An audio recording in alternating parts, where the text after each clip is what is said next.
नमस्कार विद्यार्थी मित्रो, आपल्या सर्वांचं स्वागत आहे पुन्हा एकदा नवीन व्हिडिओमध्ये।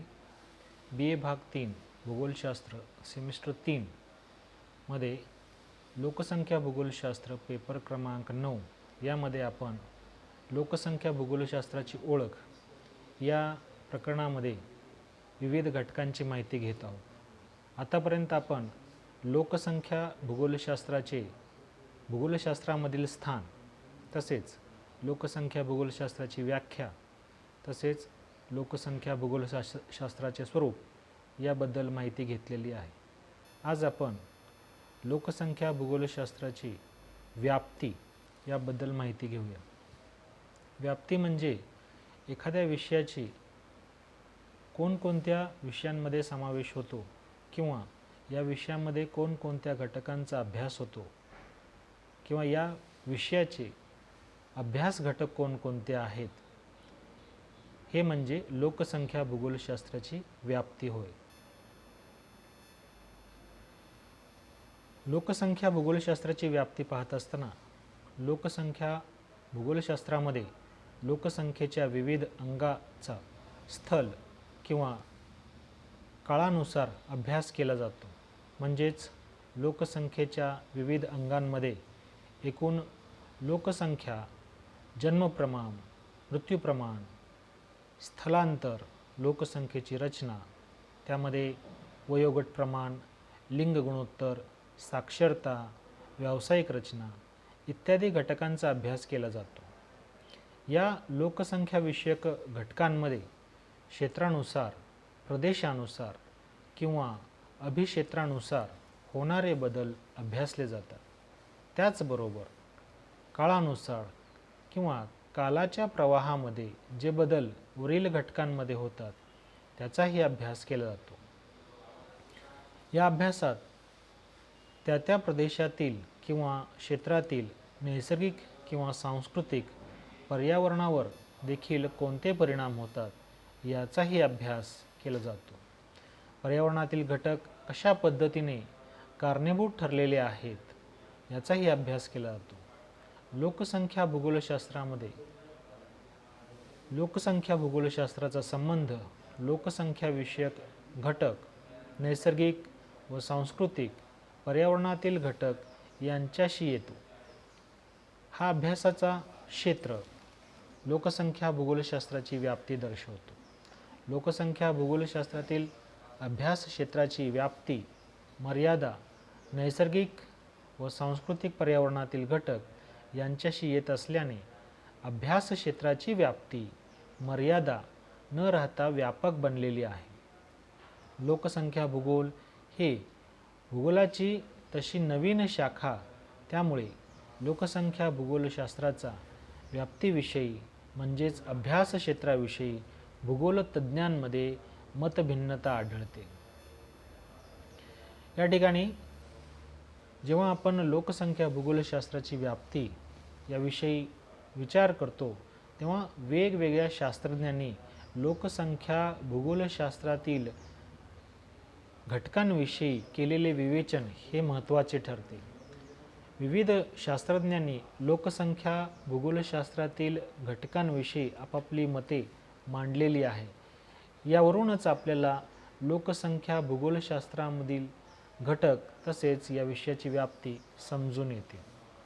आपण एक एक करून विविध शास्त्रज्ञांची लोकसंख्या भूगोलशास्त्रातील घटकांबद्दल मते पाहणार आहोत। पहिले शास्त्रज्ञ आहेत विम्बल्डन झेलेन्स्की। यांनी आपल्या अ प्रोलॉग ऑफ पॉप्युलेशन जिओग्राफी या ग्रंथात लोकसंख्या भूगोलशास्त्रातील अभ्यास क्षेत्राची विभागणी खालील गटात केलेली आहे। यामधील पहिला घटक, पहिल्या गटात मानवाच्या जैविक लक्षणाचा विचार केला असता यामध्ये जन्म, वंश, लिंग, आयुर्मान इत्यादी गोष्टींचा समावेश केला जातो। तर दुसऱ्या गटात लोकसंख्येच्या सामाजिक,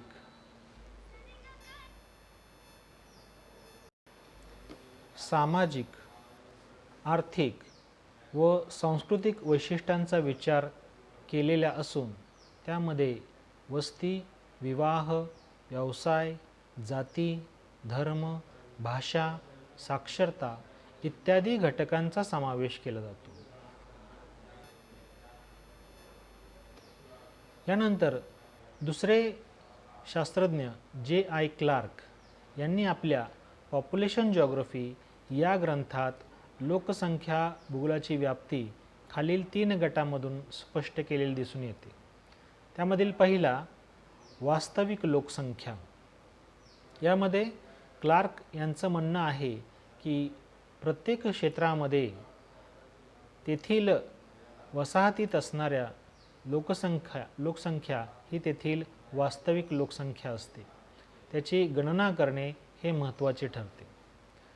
तर दुसऱ्या भागात लोकसंख्येची भौतिक, सामाजिक व आर्थिक वैशिष्ट्यांमध्ये लिंगवृद्धी, आयुर्मान, वंश इत्यादी घटकांचा समावेश, तर सामाजिक घटकांमध्ये विवाह, कुटुंब पद्धती, निवास, साक्षरता, शिक्षण, भाषा, धर्म, राष्ट्रीयता, जातीसमूह इत्यादी घटकांचा व आर्थिक वैशिष्ट्यांमध्ये उद्योग, व्यवसाय, उत्पन्न इत्यादी घटकांचा समावेश केला जातो. या ठिकाणी क्लार्क यांच्या मते लोकसंख्येचा अभ्यास करत असताना त्या प्रदेशातील भौतिक, सामाजिक आणि आर्थिक वैशिष्ट्यांचा अभ्यास करणं गरजेचं आहे आणि या भौतिक, सामाजिक व आर्थिक वैशिष्ट्यांचा परिणाम लोकसंख्येवर कसा होतो आहे त्याचंही विश्लेषण करणं गरजेचं आहे. या ठिकाणी भौतिक घटकांमध्ये लिंगवृद्धी, आयुर्मान, वंश इत्यादी घटकांचा समावेश केलेला आहे.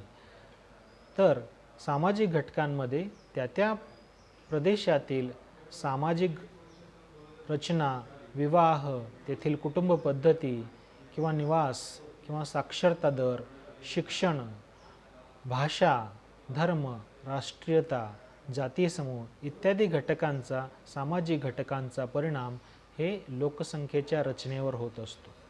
तसेच आर्थिक घटक, त्या प्रदेशातील आर्थिक घटक म्हणजेच उद्योग असतील, व्यवसाय असतील, उत्पन्न असतील, याही घटकांचा त्या प्रदेशातील लोकसंख्येच्या रचनेवर परिणाम होत असतो. तर या घटकांचा अभ्यास करणं गरजेचं आहे असं क्लार्क यांचं मत आहे. क्लार्क आपल्या तिसऱ्या भागामध्ये लोकसंख्येची गतिशीलता यामध्ये जन्म, मृत्यू, स्थलांतर यांचा समावेश केलेला आहे. क्लार्क यांच्या मते लोकसंख्येचा अभ्यास करत असताना लोकसंख्येच्या गतिशीलतेवर परिणाम करणारे घटक म्हणजेच लोकसंख्येच्या परिवर्तनामध्ये संबंधित असणारे घटक जसे की जन्मदर असेल, त्या प्रदेशातील जन्मदर, त्या प्रदेशातील मृत्यूदर आणि स्थलांतर या घटकांमुळे त्या प्रदेशातील लोकसंख्येमध्ये बदल घडत असतो किंवा लोकसंख्येमध्ये परिवर्तन होत असतं. या घटकांचाही अभ्यास करणं गरजेचं आहे. यानंतर तिसरे शास्त्रज्ञ बिजू गार्नियर या अमेरिकन विदुषीने आपल्या लोकसंख्या भूगोल या ग्रंथात लोकसंख्या भूगोलाची विषय सामुग्री 5 गटात व 15 उपगटात विभागून सांगितलेली आहे. त्यांच्या मते पहिला लोकसंख्या भूगोलाची व्याख्या व लोकसंख्या विषयक सांख्यिकी माहिती प्राप्त करण्याची साधने.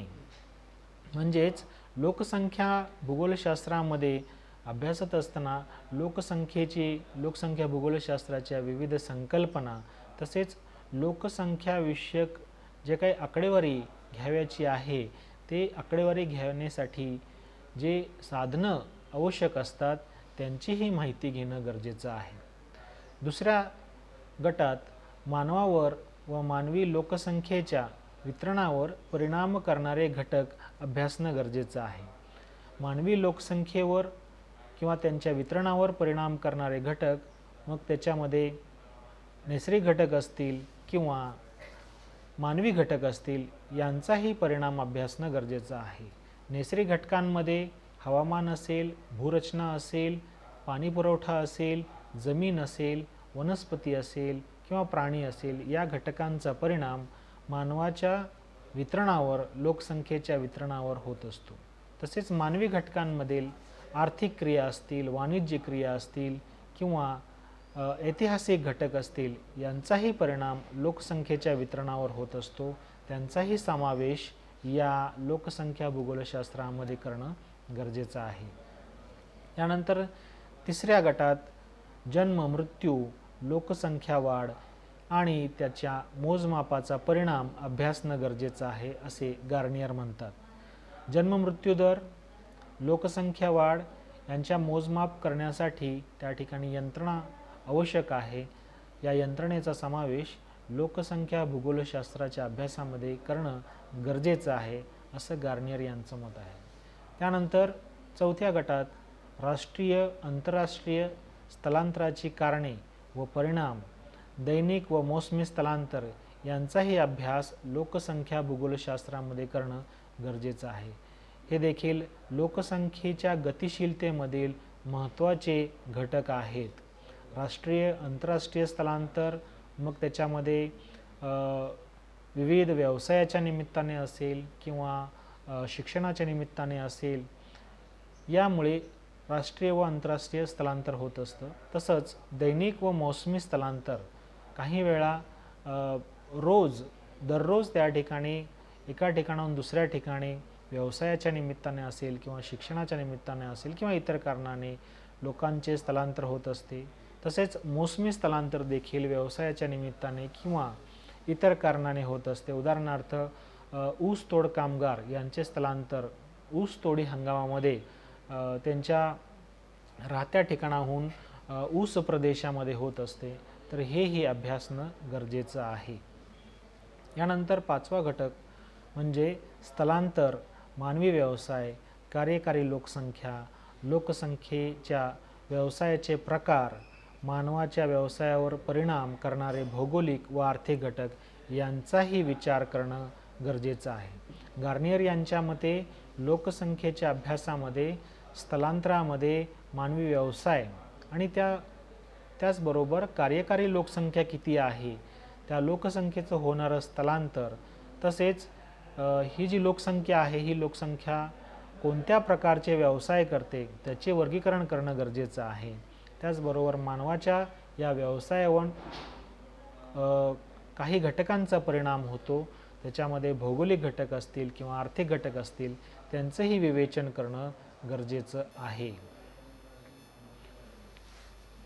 यानंतर चौथा महत्त्वाचे शास्त्रज्ञ म्हणजे प्राध्यापक रघुनाथ ओझा यांनी लोकसंख्या भूगोलाची विषय सामुग्री खालील 4 गटात व्यक्त केलेली आहे.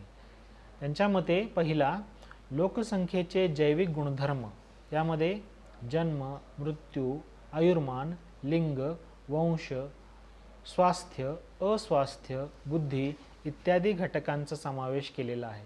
त्यांच्या मते या जैविक घटकांचा, या जैविक गुणधर्मांचा अभ्यास लोकसंख्या भूगोलशास्त्राच्या अभ्यासामध्ये होणं गरजेचं आहे.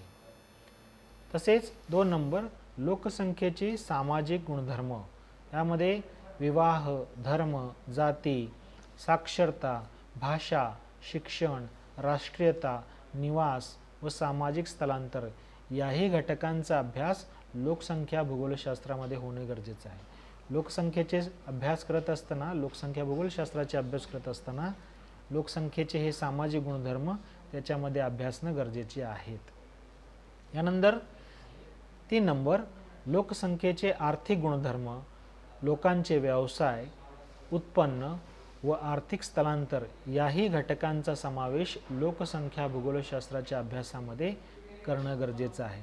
लोकसंख्येचा अभ्यास करत असताना याचे आर्थिक गुणधर्म, त्यामध्ये लोकांचे विविध व्यवसाय, त्या व्यवसायांचे विविध प्रकार, मग ते प्राथमिक श्रेणीतील व्यवसाय असतील, द्वितीय श्रेणीतील, तृतीय श्रेणीतील किंवा चतुर्थ श्रेणीतील व्यवसाय असतील, त्याचं वर्गीकरण करणं गरजेचं आहे. त्याचबरोबर लोकसंख्येचे उत्पन्न, मग वार्षिक उत्पन्न असेल किंवा मासिक उत्पन्न असेल, याचाही विचार करणं गरजेचं आहे. व त्यांचे स्थलांतर, आर्थिक स्थलांतर म्हणजे व्यवसायाच्या निमित्ताने होणारे स्थलांतर, याचाही अभ्यास करणे गरजेचे आहे. हा लोकसंख्या भूगोलशास्त्राच्या अभ्यासाचा घटक होऊ शकतो. त्यानंतर 4 नंबर, लोकसंख्येचे वितरण, घनता व त्यांना प्रभावित करणारे घटक यांचाही विचार लोकसंख्या भूगोलशास्त्राच्या अभ्यासामध्ये लोकसंख्येचा अभ्यास करत असताना करणं गरजेचं आहे. म्हणजेच त्या प्रदेशामध्ये लोकसंख्येचे वितरण कसे आहे, लोकसंख्येची घनता कशी आहे, दर स्क्वेअर किलोमीटर किंवा दर स्क्वेअर मीटर लोकसंख्येची घनता कशी आहे याचा अभ्यास करणं गरजेचं आहे. आणि त्याचबरोबर लोकसंख्येच्या वितरणावर तसेच घनतेवर परिणाम करणारे घटक कोणकोणते आहे, मग ते नैसर्गिक घटक असतील, सामाजिक घटक असतील किंवा आर्थिक घटक असतील यांचाही विचार करणं गरजेचं आहे. यानंतर पाचवे शास्त्रज्ञ B.N. घोष यांच्या मते यांनी आपल्या फंडामेंटल्स ऑफ पॉप्युलेशन जिओग्राफी या ग्रंथात लोकसंख्या भूगोलाची विषय सामुग्री 9 गटामध्ये सांगितलेली आहे. त्यातील पहिला लोकसंख्येचे वितरण, वस्त्या, आकार आणि त्यामधील लोकसंख्येचे वितरण, या काळसापेक्ष लोकसंख्येचे वितरण या घटकांचा अभ्यास लोकसंख्या भूगोलशास्त्रामध्ये करणं गरजेचं आहे. म्हणजेच या ठिकाणी लोकसंख्येचा अभ्यास करत असताना, त्याच्या वितरणाचा अभ्यास करत असताना या लोकसंख्येच्या वस्त्यांचा अभ्यास करणं गरजेचं आहे, वस्त्यांच्या आकाराचा अभ्यास करणं गरजेचं आहे. त्याचबरोबर लोकसंख्येचे वितरण हे काळानुसार कसे बदलत गेलेले आहे आणि लोकसंख्येचे वितरण कशा स्वरूपात आहे हे अभ्यासणं गरजेचं आहे. त्यानंतर 2 नंबर लोकसंख्येची घनता, घनतेवर परिणाम करणारे घटक, घनतेचे जागतिक व प्रादेशिक स्वरूप कोणत्या स्वरूपाचे आहे हेही पाहणं गरजेचं आहे. लोकसंख्येची घनता, त्या घनतेवर परिणाम करणारे नैसर्गिक, आर्थिक, सामाजिक घटक यांचा अभ्यास हे जागतिक व प्रादेशिक दोन्ही स्तरावर करणं गरजेचं आहे असं B.N. घोष यांचं मत आहे. त्यानंतर तिसरा लोकसंख्येचे स्थलांतर, राष्ट्रीय आणि आंतरराष्ट्रीय स्थलांतर, स्थलांतरावर परिणाम करणारे घटक, स्थलांतराचे प्रकार, स्थलांतराची कारणे, परिणाम आणि नियम, उच्च गुणवत्तेच्या मनुष्यबळाचे कमी विकसित देशाकडून विकसित देशाकडे होणारे स्थलांतर. या ठिकाणी घोष यांच्या मते स्थलांतराचाही अभ्यास हा लोकसंख्या भूगोलशास्त्रातील एक महत्त्वाचा घटक आहे. लोकसंख्येचे स्थलांतर हे राष्ट्रीय पातळीवर, आंतरराष्ट्रीय पातळीवर तसेच स्थानिक पातळीवर होत असते आणि हे स्थलांतर त्या ठिकाणी विकसित प्रदेशाकडे अविकसित प्रदेशाकडून होत असते आणि या स्थलांतराची कारणे, याचे परिणाम, प्रकार हे अभ्यासणं या लोकसंख्या भूगोलशास्त्राच्या अभ्यासामधील एक महत्त्वाचा घटक आहे.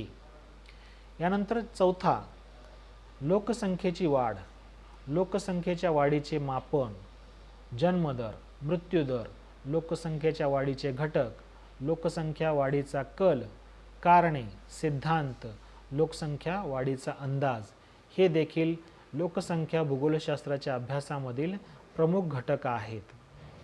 लोकसंख्येची वाढ कशी होत आहे, लोकसंख्या वाढीचे मापन कसे करता येईल, जन्मदर, मृत्यूदर इत्यादी कारणे कोणती आहेत, तसेच लोकसंख्या वाढीचे घटक कोणते आहेत, लोकसंख्या वाढीचा कल कसा आहे, लोकसंख्या वाढीची कारणे कोणकोणती आहेत, तसेच लोकसंख्या वाढीचे सिद्धांत, विविध शास्त्रज्ञांनी मांडलेले सिद्धांत हे पाहणं गरजेचं आहे.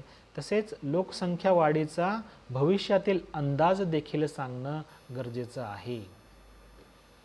त्यानंतर पाचवा लोकसंख्येची रचना, वंश, धर्म, भाषा, लिंग, व्यवसाय, वैवाहिक स्थिती, आर्थिक स्तर, परावलंबी लोकसंख्या, लोकसंख्येची कार्यकारी लोकसंख्या, नोकरीविषयक स्थिती, औद्योगिक वर्गीकरण, उत्पन्न आणि खर्च, उत्पन्नाचे वितरण आणि दारिद्र्य इत्यादी घटकांचा समावेश देखील लोकसंख्येचा अभ्यास करत असताना लोकसंख्या भूगोलशास्त्रामधील महत्त्वाचे घटक आहेत. लोकसंख्येची रचना, मग ते धर्मानुसार, भाषानुसार, वंशानुसार, लिंगानुसार, विविध व्यवसायानुसार किंवा लोकसंख्येतील पुरुष किंवा स्त्री रचना कशी आहे, त्यांची वैवाहिक स्थिती कशी आहे, आर्थिक स्तर कसा आहे, उत्पन्नाची साधने कोणती आहे, परावलंबी लोकसंख्या किती आहे, तसेच कार्यकारी लोकसंख्या किती आहे, नोकरीची स्थिती कशी आहे, औद्योगिक वर्गीकरण आणि उत्पन्नाची साधने या सर्व घटकांचा लोकसंख्येच्या वितरणावर तसेच त्या प्रदेशातील लोकसंख्येवर परिणाम होत असतो. म्हणून या घटकांचा अभ्यास लोकसंख्या भूगोलशास्त्रामध्ये करणं गरजेचं आहे. यानंतर साक्षरता आणि लोकसंख्येची गुणवत्ता. साक्षरता दर कशी आहे, साक्षरता नियमित करणारे घटक कोणकोणते आहेत, जागतिक प्रारूपे कसे आहेत, त्याचबरोबर लोकसंख्येची गुणवत्ता सुधारण्यासाठी आखलेले कार्यक्रम, पद्धती आणि त्याची अंमलबजावणी कशी होत आहे, हे देखील लोकसंख्या भूगोलशास्त्रामधील अभ्यासण्यासाठी महत्त्वाचे घटक आहेत. लोकसंख्येची साक्षरता आणि लोकसंख्येची गुणवत्ता कशी वाढवता येईल यासाठी स्थानिक सरकार असेल किंवा तेथील प्रशासन असेल यांनी कोणकोणते कार्यक्रम आखलेले आहेत व त्याची अंमलबजावणी कशी होत आहेत याचाही अभ्यास लोकसंख्या भूगोलशास्त्रामध्ये केला जावा असं या शास्त्रज्ञांचं मत आहे. यानंतर 7वं, ग्रामीण व नागरी लोकसंख्या. ग्रामीण व नागरी लोकसंख्येमधील फरक, नगरांसाठीची प्रक्रिया, नगरीकरण प्रक्रियेवर परिणाम करणारे घटक, जागतिक नगरीकरण प्रक्रियेचा कल कसा आहे हे देखील लोकसंख्या भूगोलशास्त्रामधील अभ्यासाचा महत्त्वाचा घटक आहे. लोकसंख्या अभ्यासामध्ये त्या ठिकाणी प्रामुख्याने लोकसंख्येचे 2 भाग केले जातात. त्याच्यामध्ये ग्रामीण लोकसंख्या आणि नागरी लोकसंख्या. आणि या ग्रामीण आणि नागरी लोकसंख्येमधील नगरीकरणाचा फरक, किती टक्के लोकसंख्या ग्रामीण आहे, किती टक्के लोकसंख्या नगरी आहे, हे देखील या विषयाचा अभ्यासाचा केंद्रबिंदू आहे. तसेच नगरीकरणाच्या प्रक्रियेवर परिणाम करणारे घटक, नगरीकरणाचा वेग कसा आहे, किती वेगाने नगरीकरण होत आहे, त्याचबरोबर जागतिक नगरीकरणाची प्रक्रियेचा कल कसा आहे, तसेच स्थानिक नागरीकरणाचा कल कसा आहे, हे देखील लोकसंख्या भूगोलशास्त्रामधील अभ्यासाचा एक महत्त्वाचा घटक आहे. तर अशा पद्धतीने या विविध शास्त्रज्ञांनी लोकसंख्या भूगोलशास्त्राची व्याप्ती सांगत असताना या लोकसंख्या भूगोलशास्त्रामध्ये कोणकोणत्या घटकांचा अभ्यास केला जावा हे सांगितलेलं आहे आणि त्यांनी आपापल्या ग्रंथांमधून याचं विवेचन केलेलं आहे.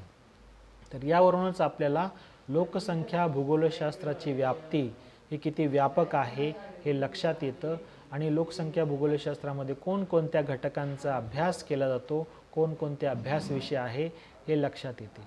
यावरूनच आपल्याला लोकसंख्या भूगोलशास्त्राची व्याप्ती हे स्पष्ट होत आहे.